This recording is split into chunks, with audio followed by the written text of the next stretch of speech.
It had all the glamour and glitz of the Oscars, but the 11th annual Daytime Emmys took place right in the heart of the Big Apple. I feel very confident about winning tonight. I have to be a fool to feel confident. I hope so. I really hope so. I'd love to win. This is the third time I've been here. I'm used to losing. You might win tonight. You might. Win tonight. But in all seriousness, I am so flattered to be here for the third year in a row, because being nominated by your fellow actors and producers and directors, that's really where the honor is. Whether you win or whether you don't win, that's a subjective thing, because that's up to 2 or 3 people, and it depends whether you've had really good scenes in the last year. It would be very nice to win. Sure, it would be nice to win. Anybody would be lying if they said no. But the nomination is terrific. It really is. I'm going to be... It was worth the wait for Erika Slezak, who won for Best Actress for her role, Victoria Lord Buchanan, on One Life to Live. I did not expect to hear it. I really didn't. I hoped, and I didn't expect. It was wonderful. So where did your heart go? Where did your stomach go when you heard your name? All over the place. My cottage cheese stayed where it was, thank God. My lunch. I didn't eat much dinner. I don't know. It makes you feel all... It's so corny. It makes you feel all weak at the knees and all you... I just held on to Brian. And just 4. I'm so excited, and I just can't hide it. Hey, I was excited. Well, joining us now are 2 of this year's Daytime Emmy Award winners. Erika Slezak, who won Best Actress honors for her role as Victoria Lord Buchanan in ABC's One Life to Live, and Judy Evans, who won the Best Supporting Actress award for her role as Beth Raines in the CBS soap The Guiding Light. Well, congratulations. Now, we just saw you 2 being interviewed after your acceptance. Have you calmed down yet? Ever so slightly. I just said to Judy, I had no idea I was so stupid last night. Oh, but I was very honest. I was so out of breath last night. I said to Brian, my husband, afterwards, I said, when I was making the speech, I don't really remember if I said everything I intended to say. All I could hear was my own breath coming back at me from the microphone because I was hyperventilating. It took a long time to calm down. You know, when you work with so many people and all the casts on these soaps are so enormous, some people were kidding the winners of the Tony Awards this year who forgot to mention their co-stars. I mean, how can you mention everybody that you worked with? You just couldn't do it. Or could you?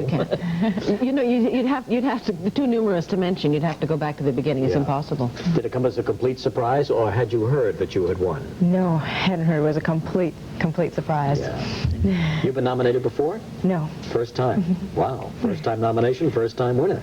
She didn't fool around. And you? I was nominated last year, and I did not win, and then I was very surprised to be nominated again this year, and I won. I did not expect to win at all. Why, who did you think would win? I thought Susan Lucci would win, really. And then I was really quite, it was quite a lot of competition, because all 5 of the ladies who were nominated for Best Actress have been on their shows for years. All of us have been on about anywhere between 8 and 20 years. Yeah. And all of us carry a major portion of the show, so it's hard. How do you, Boy, how in the world do you judge? You know? How do you do it? How do you do it? It depends on the reel you submit, I think. We're having a people poll question right now as to who should do the voting. Should it be the critics? Should it be the Academy? Should it be the viewers? There are no critics for daytime. Well, there are television critics, and perhaps they could take a peek at daytime, too, you know. It wouldn't The whole hurt. world doesn't start at 7 o'clock at night. It wouldn't hurt. That's right. That's right. Tell us about your background. I was born in the circus with my parents who were trapeze artists, and I didn't get into acting until about four years ago. Oh, is that right? Yeah, and it was a high school play, you know, the old story. Yeah. But you worked in the circus as a kid and did all this? As a clown. As a clown? And it never stopped. And were you proficient in anything else besides putting on the makeup and making people laugh? Did you trapeze or anything like that? Well, I played on it, but my parents were really the artists of the family. So you did the high school play? And that started your career? Yeah, it was fun. Got the bug then? Yeah, a bit. Now, of course, your famous father may have started you, Erika, did he? I expect it had something to do with it, yeah. Started at an early age, too? No, I never acted at all until after I'd been through drama school and everything. It was one thing he was very adamant about. He said, you're not going to go out there and just be an actor's kid. You're going to learn your craft. And he said, if you want to be an actress, then learn it properly. And he investigated lots of different schools. And I went to the Royal Academy of Dramatic Art in London. I had to audition to get in. He coached me on my first audition, and I did not get in. Oh, really? Blame it on him. No, he used to say that. He'd say, he's leaving you alone for the second audition, and I got in on the second one. And then when I came back, that's the first time I worked. Once I worked in summer stock with him. I don't even think I was paid. Oh, really? How many years now on your series? This is my 14th year. 14th year. Beautiful. Boy, well, that's some nice reward. It is For wonderful. a lot of hard years of work. And Judy, how long have you been on The Guiding Light? A year. Just a year. Isn't that something? You never know in this business. Don't you hate her? How could I? She's wonderful. Judy, thank you very much. Congratulations on Best Supporting Actress. Thank you. Erika, nice to see you, and congratulations. I would on like Best to Actress. say, Regis, good luck in Atlantic City. Thank you very much. I'm going to need it. All right, we'll be back in just a moment to continue this week's salute to the Jacksons right after this. Took the Emmy for Outstanding Actress for her work as Victoria Lord Buchanan on ABC's One Life to Live, upsetting all my children Susan Lucci, who's been nominated for the last 5 years. All that nonsense I was spouting all day about it doesn't matter who wins. Oh, it's wonderful. It's wonderful to know that people think that highly of you. I'm glad that I... Second consecutive year that the daytime Emmys have not been broadcast on television. The reason given? The politics and economics of the industry. And this year, adding insult to injury, the winners were listed in one of New York's afternoon newspapers, taking the major element of surprise out of the evening ceremonies. I was absolutely shocked, and I'm appalled because I think this is totally disrespectful to the people who work in this industry. It kind of pulls the rug out from under us. If they are... Erika Slezak, winner of the Emmy Award for Best Actress as Viki Buchanan on One Life to Live. And next week on the... And show daytime TV's #1 actress, One Life to Live's Erika Slezak tells you what's in store for Llanview and Victoria Buchanan. And singers Luke. Happy night indeed. Our next guest, fans will recognize as One Life to Live's Viki Buchanan, who, for 14 years, has tried to maintain some decorum in the soap town of Llanview, and who's also this year's Emmy Award-winning Erika Slezak. Please help me welcome. Nice to meet you. Did you see yourself going up there just now? We showed a little clip just before we came in to accept the Emmy. Do you remember that? I know.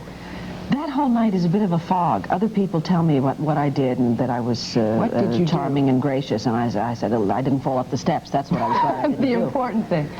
I have always wondered why on the Academy Awards they have dozens of stairs. Yeah. When you are nervous, the last thing you want to do is negotiate stairs. A booby trap, right? Yeah. Were you surprised Was I surprised? that you won this year? I was very surprised that I won, yes. I think everybody, you secretly hope.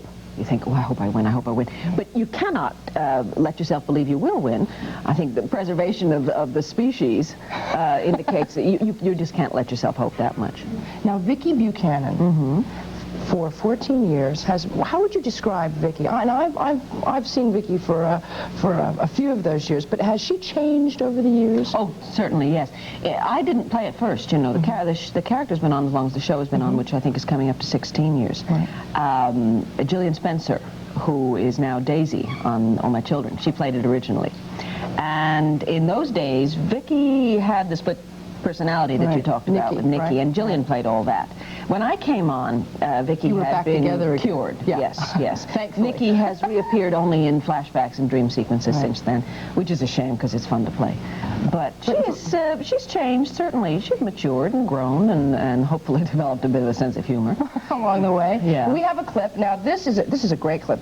In this scene, you, Viki, just find out that your husband, Clint, has been having an affair. Yes, he had a very brief... How disgusting. Well, no, it's very complicated, but he was being, I don't know, trapped or tricked. He was an innocent victim? Yeah, in a sense. Right. Well, that's what he said anyway. That's what he said. Yeah. And her name was, the little vixen's name was Echo. Echo. All right? Okay, let's take a look at it. 3, 2, 1. What are you going to do?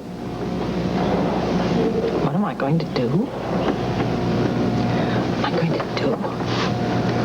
going to get my things together, lock up my desk, and go home because I have a dinner to go to tonight, and I have to be there. I'm sorry, the timing's terrible. I would think for an announcement like that, the timing would always be terrible. Please go away.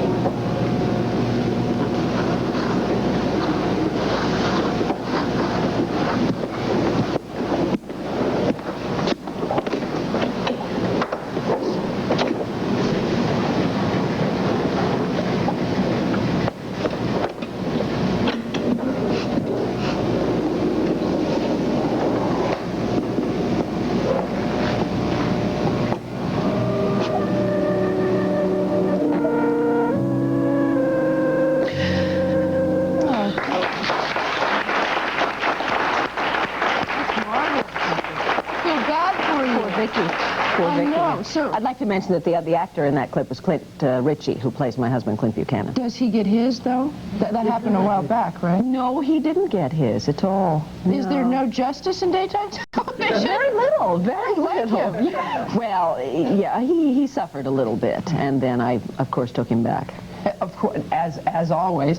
How much of Viki have you kind of assimilated and acquired? Oh, over I the would years? think almost inseparable in many Really? respects. The nature of the business is such that because we do so many shows a week, we do 5-hour shows a week. People don't realize that. Now, What is an extraordinary difficult job? Every day, what is it like? Just the shooting schedule? We do a full-hour show every single day. Now, compared to nighttime television, that's a lot of work. Nighttime, they do 1 show a week, a half-hour show a week, or they do a 1-hour show in 2 weeks. Right. We do an hour show every single day. So for everyone involved in the show, it's enormous. The writers have to come up with an hour's worth of dialogue every day. So it's a very difficult job. Do you ever wish you could play the vixen? Oh, sure. Are we going to see the bad side of Viki one of these days? Does Viki have a bad side? Well, she does, sure. Going back to what you were saying originally, how much is she me? Due to the nature of the business that we have to work so quickly, they do right to the actors' strengths. They should anyway, and in our case, on our show, I think they do. And so a lot of it is just you. And then, of course, you hopefully wouldn't put yourself in the situation that the characters get into. Hopefully. But Viki, of course, has a bad side. The writers don't like to show that as much as I would like them to, because every show has a sort of a one character who they hold up as a model. Right. And Viki has been that character for a long time. But I have argued many times and said, she would lose her temper. She would go berserk. She would have a fit. Yeah. She would not behave like a lady. Right. Which would be interesting. Yeah. Just before you go, I want to touch on family. Because your dad, Walter Slezak. That's right. Many of us know and certainly loved. What about your family now? You've got 2 kids. Michael and Amanda. Do you want them to follow in the family footsteps? They're only 4 and, what is it, 2.5 and 4.5. I'm going to say hello to them. Hi, children. I don't really think I'd like them to, no. I certainly would not let them get involved at this age. You were supported, though, right? Well, I was and I wasn't. My mother and father would never have let me get involved very early. I think we made 1 appearance when we were all kids, and that's so my grandparents could see us in California. We did a live program with my father once we walked across the set. But not I would not let the kids get involved while they're little, and when they're grown up, you can't talk them out of it if they want to do it anyway. I'd rather they didn't. My husband says after Michael gets his law degree and Amanda gets her law degree, then they can do anything they want. It'll be fine. Right. They still have plenty of time. Thanks for joining us. Thank you. Congratulations. Thank you very much. All right. Thank you.